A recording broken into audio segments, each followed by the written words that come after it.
What's going on, ladies and gentlemen? Welcome in new live edition Breakaway Bandits podcast here on the Sports Insanity Network, sponsored by the Dugout of Millwood. I am Mike Rifkin. Hope everybody's doing well on today, Wednesday, February 4th, 2026. Um, this episode is going to consist of a couple of things. The primary thing will be the actions today of the New York Rangers, which was the Artemi Panarin deal finally got done. We'll get into that. Chris Drury had a press conference. I will read off one of the Ranger beat writers' tweets about said press conference and react since I don't have video or anything going on with that. We'll also talk about some things around the league. I do want to make another quick announcement. Tomorrow, Thursday, February 5th, 9 p.m., right here, SIN YouTube channel. Me and some of the boys are going to have some fun. I'll be previewing the Winter Olympic hockey stuff. And the boys will be trying to pronounce names of players from other countries. So we should have a little bit of fun with that. If you're listening to this and not on the live stream, that'll be on YouTube tomorrow night. So go check that out. But let's start. Let's talk about the deal, the moment of the day.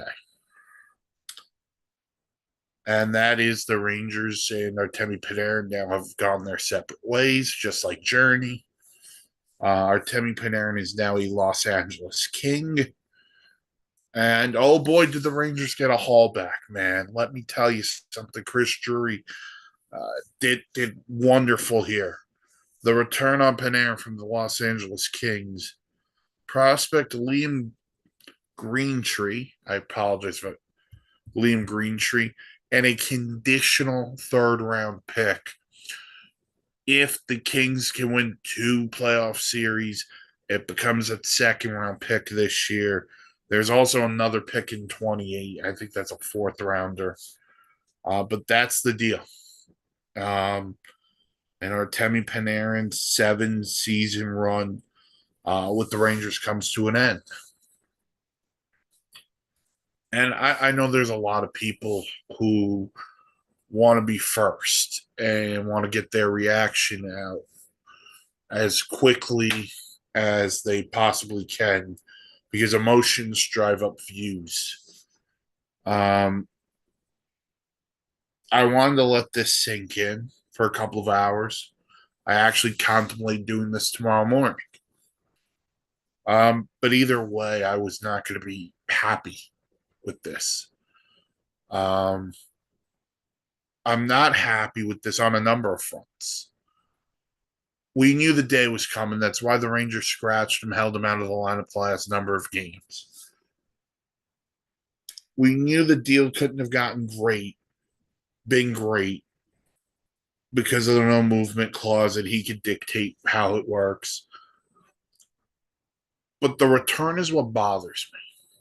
And this is not to slander Liam Greentree. He's putting up great numbers for the Windsor Spitfire of the OHL. But what bothers me is this. Chris Drury put out that stupid second letter. The first letter, okay, we understood it. Excuse me. This letter is just frustrating. The Chris Drury letter this time around is frustrating because to me, the signal is not retool. The signal is this is a rebuild. I think that's where we're going. And I kind of wish that the general manager would have been honest about that. And here's the other reason the return is so underwhelming for me. The Rangers are retaining money on Panarin, and they allowed him to I shouldn't say they allowed it. Plus, he comes to terms on an extension with the LA Kings. You're telling me in all of that, the best you could do is a conditional third plus a prospect and a conditional fourth in 2 years. I'm sorry, that's not good enough for probably the best player on the market. And I think Don LaGreca brought up this point on ESPN radio this afternoon. They put out the first letter, and things changed in the first letter when Panarin first fell into their laps because Panarin wanted to come here. And that's cool. But that doesn't mean they've hit on every move. You know, this is a team that has, let's be blunt, they haven't drafted well enough. They haven't developed young players well enough. I mean, Alexei Lafreniere is the biggest lightning rod on the freaking team, maybe in the entire league, depending on what people talk about with that kid. Gandry Miller, in my opinion, should still be a Ranger. That's whole nother conversation. Artemi Panarin, you could argue, might be the greatest free agent signing in franchise history. He's the best free agent signing of my lifetime. So that's 32 years. There's a guy who led the team in scoring every year he's been here. And it sucks the fact that we waste, I shouldn't say we, I don't like using the term we, they, because the fans didn't waste this opportunity. The Rangers organization did. And I'm going to compare Chris Drury to somebody in a minute. And you could comment on here. Let me know if you think I'm wrong. Chris Drury is the Ranger version of Isaiah Thomas. He got handed the keys to a car Jeff Gorton and John Davidson started. And because James Dolan didn't like what John Davidson and Jeff Gorton were doing, he handed the keys to Glenn Sather's boy, Chris Drury.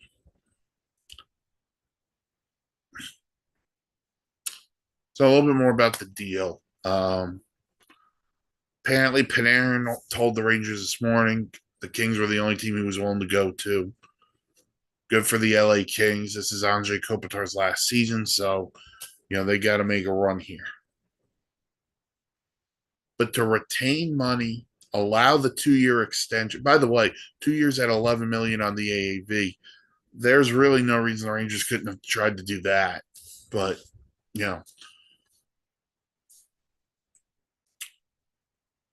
But instead they're got to be stuck with the JT Miller contract and other shenanigans instead of paying a guy who gave a damn. Panarin and the Kings will actually be at the Garden on March 16th. So for their only visit. Like I said, Chris Drury spoke to the media. I'm using the X account of Molly Walker of the New York Post to read off some of the things Drury said during a press conference earlier tonight, and I'll give reaction after I read it. This is his opening statement. Quote, first, I'd like to start by thanking both Artemi Panarin and Carson Soucy for their contributions to the Rangers. We certainly wish them and all their families all the best moving forward. Artemi's an incredible player, arguably the best free agent signing in the 100-year history of the franchise. That's why Drury's jealous, because Chris Drury could never be called the best free agent signing in Ranger history. Joking. He deserves a chance to win, and we wanted to give him that as we retool the team. It's never easy to move a player of Artemi's caliber, but it's provided us an opportunity to accumulate valuable assets for the future. As I stated in the letter to our fans, no one is happy with the way we have performed this year. As the president and GM, this is ultimately my responsibility. Coming into this year, we were viewed collectively, internally, and externally as a playoff caliber team, and we have underachieved. I have great faith in Sully. He's one of the premier coaches in this league. Also also a very accomplished group of assistants. It's my job to work with them to fully understand why we have underachieved and how we all improve moving forward. Our fans deserve a Stanley Cup, not a team just hoping to get in as the last wild card. So we felt it was best to start this organizational shift sooner than later. That'll be the guiding principle of every decision we make as an organization. How does this help us return to a Stanley Cup contender? We are going to work tirelessly at this every day to continue to improve and push towards that goal. Close quote. So a couple of things in there. You're damn right it's going to be hard to replace a player of the caliber of Artemi Panarin. That is a no duh Sherlock moment there. Um, I like the fact that he goes, this is ultimately my responsibility. Because I think this is on Chris Drury. I think a lot of this is on Chris Drury. If you go back 2 years ago, they're 2 wins away from being the Florida Panthers in the Eastern Conference Final. Now we fast forward that and we look at this differently. And what I mean by we look at this differently, think about after that series what happened last summer or 2 summers ago. They dumped Barclay Goodrow. Guy wore an A. They were seeking to move off of Chris Kreider, Jacob Trouba, and they were kind of trying to do it secretly. Not, hey, you want to do this. And I think that's the frustrating part is this team was so tight-knit, and we called them fragile, and we called them a lot of things. The problem was the GM was operating behind the scenes, and he wasn't open, and there was no honest communication. So then they dumped Jacob Trouba to Anaheim. They dumped Chris Kreider this summer. But let's go in between for a second. The JT Miller trade is not a great trade. JT Miller has not been good this year. Let's be blunt. You brought in Mike Sullivan because you still thought this team could compete. You dumped a guy in Chris Kreider who's, let's be blunt again. Chris Kreider, he would be helping this team score some goals. What's been the Rangers' problem this year? They don't score. Now, recently, it's defense, but that's a whole nother can of worms because I think this team has given up on the season. Also, part of that is Igor hasn't played. That's due to injury and other stuff, but this is on Chris Drury, so I like the fact that he took a little bit of accountability there. I think this shows Mike Sullivan's on board. No matter the direction, Mike Sullivan is not going to be a guy under the hot seat entering the offseason. Not that I think he was, but this year's been so so bad, you never know. So Sullivan's not going anywhere, it looks like. The assistants, listen, David Quinn, take him or leave him. Let's be real honest there.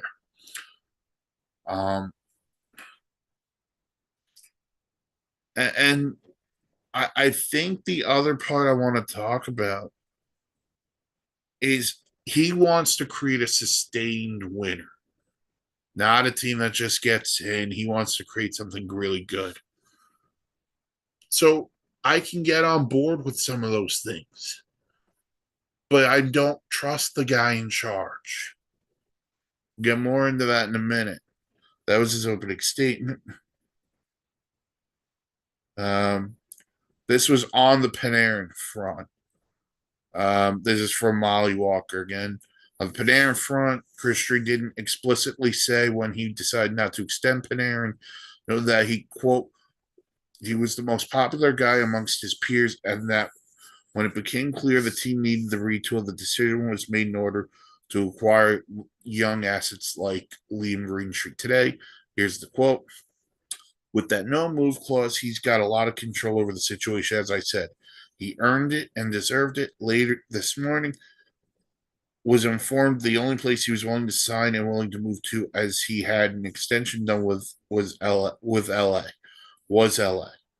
Whether that was at today's 3 p.m. deadline or on March 6th. After a long few weeks of trying to figure out the best spot for him and where he wanted to go, like I said, was alerted this morning and excited with the return we got with Liam in the pick, close quote. So Panarin wanted to go to LA. I don't blame him. Who wouldn't want to go to LA? I don't think people. I think there's a lot of misinterpretation. The power of the no movement is fine, but I think where Chris Drury really hurt himself here is when he says whether that was today's 3 p.m. deadline or on March 6th. There was no rush. You have the Olympic freeze. He's not playing in the Olympics. You could probably talk to other GMs throughout the freeze. I don't think that's tampering or anything. And you may have gotten a better offer from the LA Kings. And I'm not saying that to disrespect Liam Greentree, but what I'm saying is when Elliot Friedman tells me a week ago, you're looking for a return that was Brock Nelson last year, and Brock Nelson went for Cal Ritchie, a 1 and a 3. And you didn't even get anywhere near that. That's a problem for me. And and this is not a slight of Brock Nelson. Artemi Panarin's a better player than Brock Nelson. I mean, I don't think I should be the one to tell you that. So this one was interesting to me. This is Chris Drury on which players give him confidence to build around and what makes him think the quicker retool route is a better route than the teardown. Quote, I'm not going to go player by player on our team or players we're going to target in the league, obviously. Again, I think we have a lot of really good players at key positions. It has not worked out the way we had hoped. We're going to continue to look back at decisions we made and choices we make and try to make better ones. But I can tell you, I still believe in a lot of players in that room. We're going to try and build around some of them and try to keep pushing this thing forward. As I said in the letter, try to be a contender as soon as we can. So let's dive. Who are the building blocks? Let's start with the easy one, the guy in goal. Igor Shesterkin is a building block. That's a guy you build around. Adam Fox is a guy you build around. Vladislav Gavrikov, who's had a really good year. Building block. Also, probably not a real movable contract.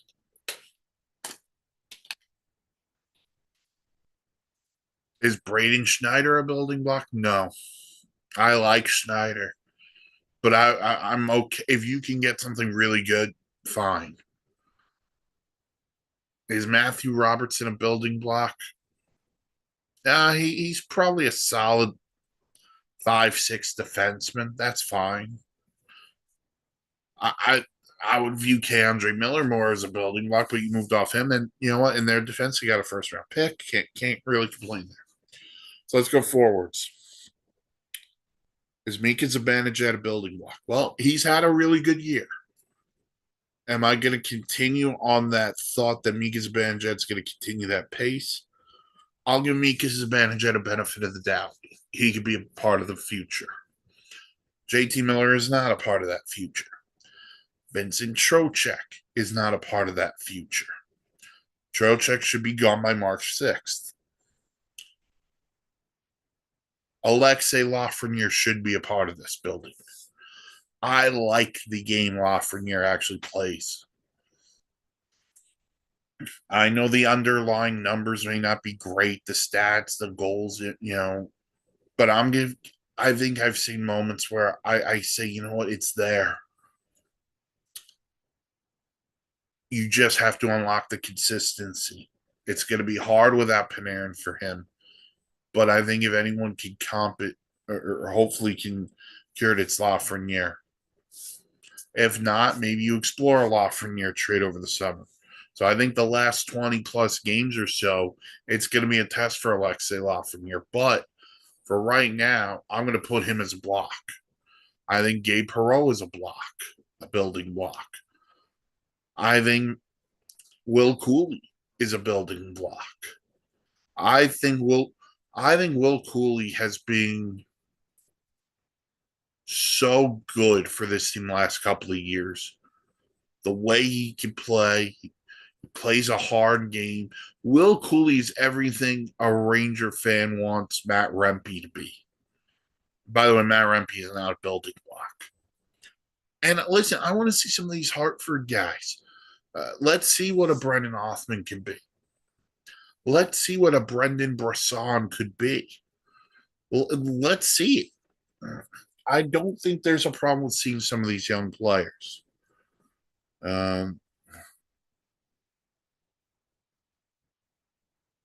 So Molly asked this question.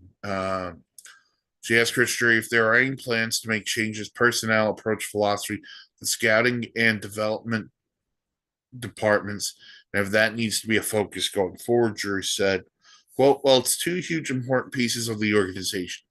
The draft and development organizations need to make good draft picks.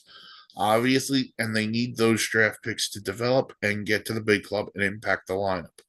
Again, those are two important parts of the organization, along with scouting and a number of other departments that we're always looking at and seeing if we can tweak things. Seeing what we can learn from other organizations that have gone through this before, and always looking for ways in both those departments to be better. Well, he's right. They haven't hit on a lot of early picks. Capo Caco. As much as I liked Caco, you want to say they missed on Heedle, but that's more due to injury than anything else. Lafreniere, I'm going to put that more on. He came into the league at a bad time, COVID. But they've hit on some later picks. Will Cooley, I believe, was a third rounder. I don't know what round they took Igor in, to be honest with you. But they've hit on guys. The misses, are not great, but they've hit too. Let's see what a kid like EJ Emery could be, and some others.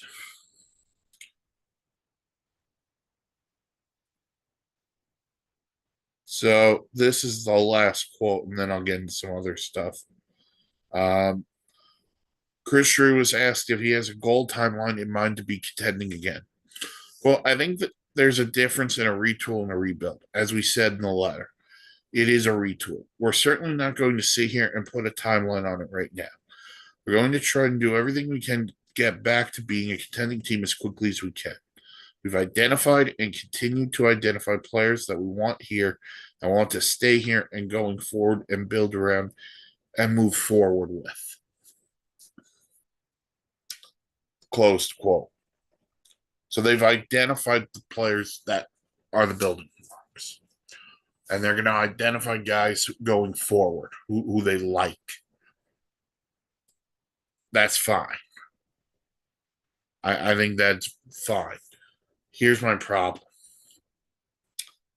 I'm not going to evaluate this, any part of this, till after the deadline. And the reason why I say after the deadline, I want to see what a Braden Schneider return could look like. I want to see what a Vincent Trocheck return could look like. I want to know if there's something else up their sleeve. Now, they've done a good start. Carson Soucy was a nice start. You get a third-round pick back. This deal, I think, sucks.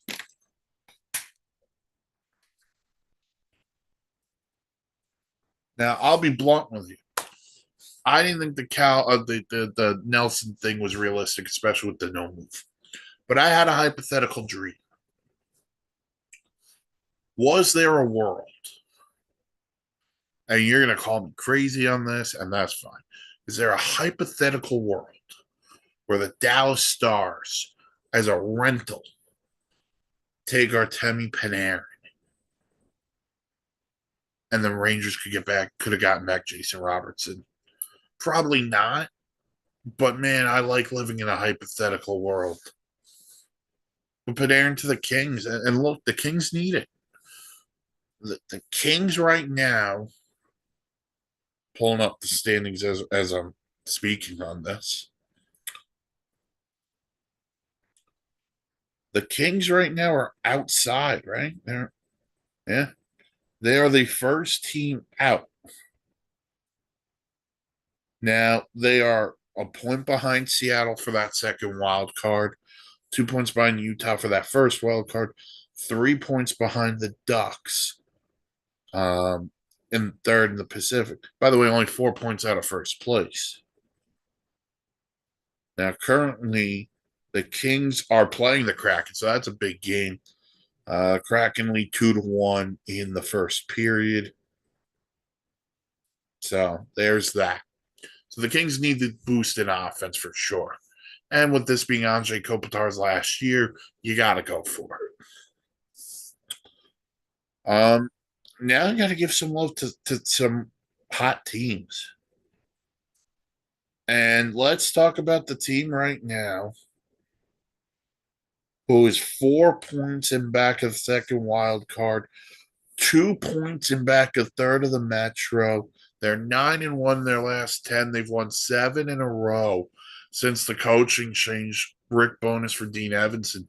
The Columbus Blue Jackets are smoking hot. Shut out the Blackhawks tonight. That's after they shut the Devils out last night. And they'll come back from the break. And guess what they get after the break? The Bruins and the Islanders. You know what? The Bruins are the team in front of them in the wild card. The Islanders are the team in front of them in the Metro. The Columbus Blue Jackets are on a scorcher. They are playing very well under Rick Bowness. Charlie Coyle's been hot. Zach Werenski is, I think right now he has to be, if he's not winning it, he's got to be in the Calder conversation again. They're getting good goaltending. Jack Greaves got the shutout tonight. And last night was a Greaves. Did Greaves get back-to-back shutouts? No, Merzlikins. So they shut out back-to-back, get back-to-back shutouts. They get scoring up and down the lineup. By the way, Werenski 20 goals. Charlie Coyle's had a nice year. You know, they are just. I'm just going to read off some numbers here for you. I mean, Werenski's the leading scorer, 62 points. Kirill Marchenko, 19 goals. Charlie Coyle, 15. Fantilli, 13. Voronkinov, 17. Monahan, 10. You know, Mason Marchment, since he got there, he's got 9 goals.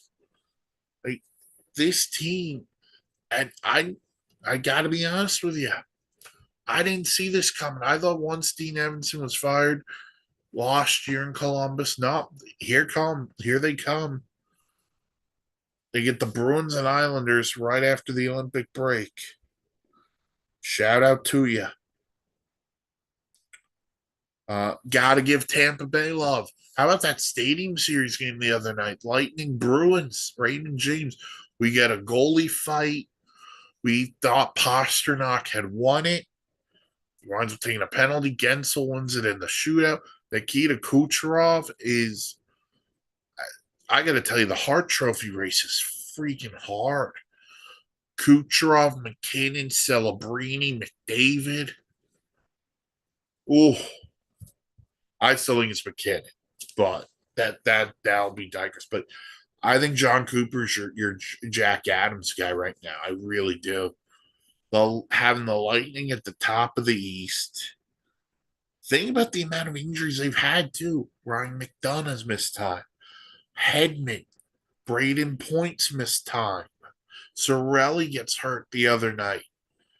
they've had some injury. Nick Paul, they've had injuries, and he's kept them at the top of the East. They're 4 points up on both Detroit and Montreal, and they have games in hand on both those teams. Got a good win over the Sabres last night in overtime. You know, and how about Florida? 61 points. They're eight behind the Bruins. They beat the Bruins tonight in the shootout. But they have the easiest excuse in hockey. They've had so many injuries. Barkov hasn't played. The Chuck's out. Bennett got hurt the other night, although he's going to the Olympics, so he should be fine. They've had a lot of injuries, and they played more hockey than anybody the last 3 years. So they can always make a run next year. Although I'm not counting them out. Then there's the Leafs, who 63 points, they're 6 points out. They just swept through Western Canada, beat up the Canucks, Flames, and Oilers. I don't care if I'm a Leaf fan. I don't want to buy. I want to be a seller for this reason. I just don't have a cupboard. I have nothing in the cupboard to move. That's the big thing for the Leafs. Fraser Minton's been great in Boston, but he was your one chip. You're not trading Nyes. You're not going to trade some of these other pieces. And then you hear the report they were in on Panarin for a bit. And it was just like, what do they don't have anything to give you.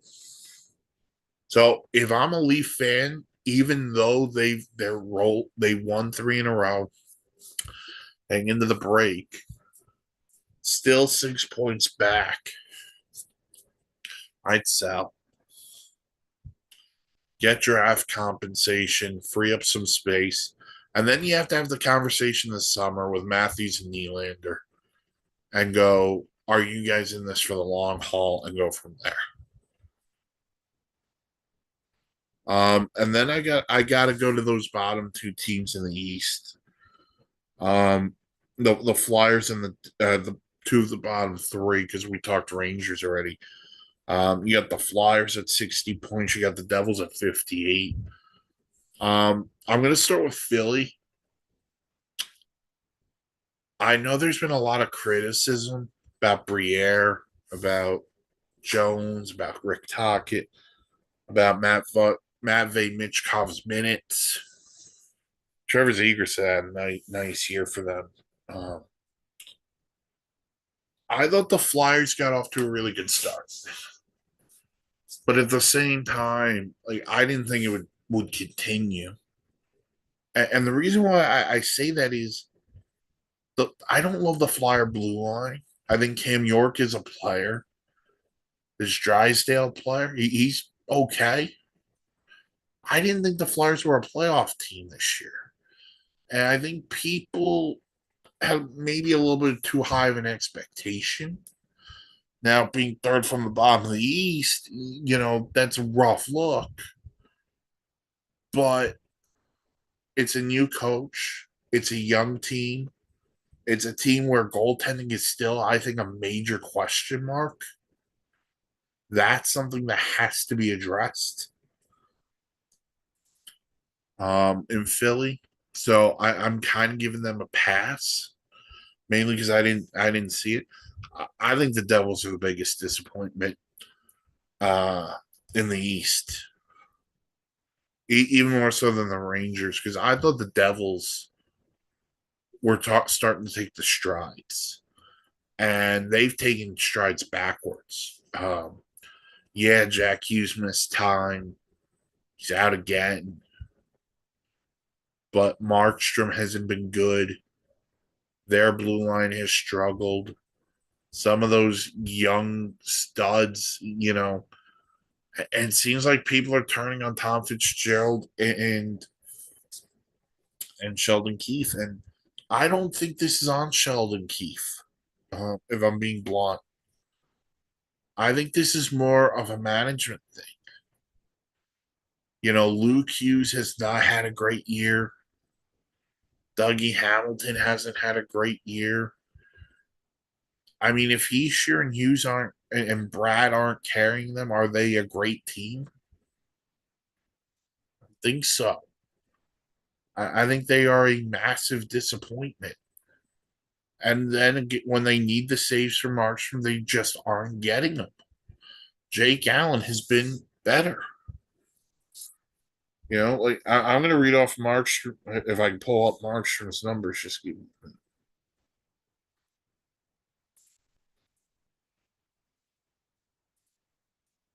give me a second here as I pull up Jacob Markstrom's stats. So I wait on ESPN's app to load.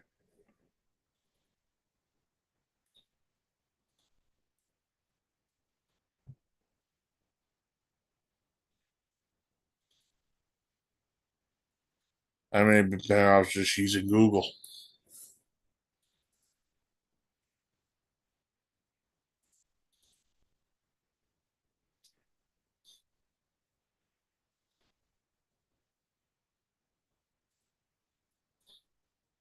Nope, still nothing. That's only go to Google. But the Devils, yeah, I just.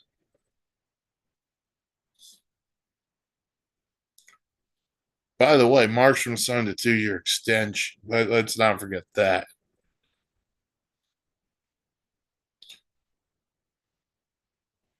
He's got a 3.20 goals against and an 882 save percentage.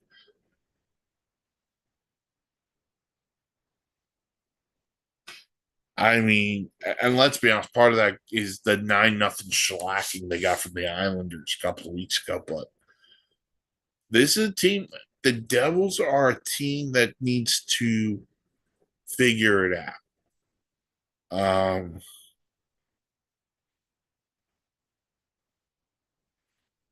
They're in the disappointing section. Wow, what a game in Nashville tonight. Wild Preds are tied 5-5. They're going to overtime. How about the Preds? The Preds, who were so bad at the start of the year. By the way, that's another story we'll get into in a second. I just want to find out how many points out the Preds are. But Barry Trotz is going to step down as the GM. They're looking for a suitable replacement. Trotz will probably lead them at the deadline. 50. They are 3 points out of that second wild card. 4 points out of that first one because they're not going to catch Dallas or Minnesota in the division. That's a great bounce back by the Preds. Stamkos has gotten hot. Philip Forsberg's been unreal. Roman Yossi's been really good since he's come back into the lineup. I mean, Nashville and those fans, that is one of the best fan bases in the entire league, the Nashville Predators. Um, so give them a ton of credit for fighting back in. I talked a little bit about disappointments with the Devils. See if I can find one out west. I mean, the easy one's Winnipeg. 22, 26, and 8. They just, I don't know what happened to the Jets this year, but they have not played well enough. Vancouver just needs to hit the nuclear button and just reset that thing from the start. So one last thing before I call this an episode. This has been recorded and live streamed. So once the recording's up, post that, share it. But I'll go through the award, a little bit of awards, since we're not going to hit a halfway point. We're way past it, but we're also not in the company of an all-star break. So I'm going to give you my awards right now. with about 30 games or so left throughout the season. Here's how I see some of the major awards. The Hart Trophy's Nathan McKinnon. 40 goals. The Avs are the best team in hockey. They are really good. So I got McKinnon win the Hart. I would have Celebrini and Kucherov at 2 and 3. The years there have it. The Jack Adams, to me, it's John Cooper. I think there's a lot of people who are going to take that and go, man, is Sean Cooper really this good of a coach, or was he just handling a great team? This year just solidifies him as great with the man games lost. And think of this: Ryan McDonough and Victor Hedman get hurt. Their blue line gets led by J.J. Moser. That's impressive. I would put Ryan Warsofsky in San Jose in this conversation. I put Marty St. Louis in this conversation. Todd McClellan. Patrick Waugh deserves some love. A lot of good coaches out there for the Jack Adams this year. Norris, look, Cale Makar's great. Quinn Hughes has been awesome since he went to Minnesota. I brought up Zach Werenski before. I think I'd vote for him again. I'd vote for him because he's been unstoppable this year for Columbus with 20 goals already. Vezina's hard.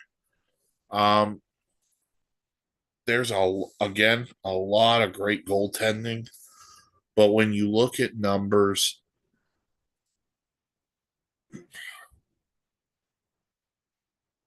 I mean, Vasilevsky's back in this conversation as I pull up his numbers in front of me.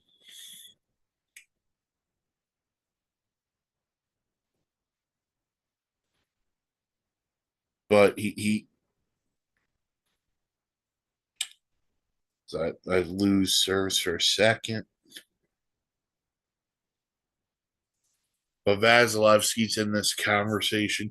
Ilya Sorokin is in this conversation. Vasilevsky's first in goals against. He's second in save percentage. And if you look at starters, he's first. Because Devin Cooley's been a split in time with Dustin Wolf. And he's got 26 wins.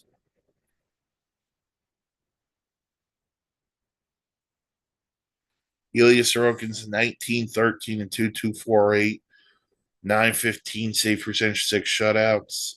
So he's in the conversation. I think I'd go Vasilevsky, but those two are neck and neck. Mackenzie Blackwood's had a good year. Ottinger's had a good year. Swayman's had a really good bounce back year. So we'll see what happens. But the last 20, 30 games or so, it's going to come down to the wire. Month until the deadline. Olympic hockey coming up. Reminder tomorrow night, Thursday the 5th, right on the YouTube channel. I'll preview the winter games while the boys try to name some foreign hockey players. It should be a heck of a time. All right, that'll do for this edition of the Breakaway Bandits podcast here on the Sports Insanity Network, sponsored by the Dugout of Millwood. If you're watching on the YouTube channel, like, comment, subscribe. If you're listening to this, get this podcast wherever you get your podcasts. Follow us on the socials: Facebook, the Sports Insanity Network, Twitter, Insanity Real. You can follow me personally on Twitter, Punmaster Rifkin, same name on Blue Sky. Go to the website, thesportsinsanitynetwork.com. Rate blogs, vlogs, planes, trains, and automobiles. Everyone have a great rest of your night. I'll talk to you tomorrow previewing the Olympics. Have a good one.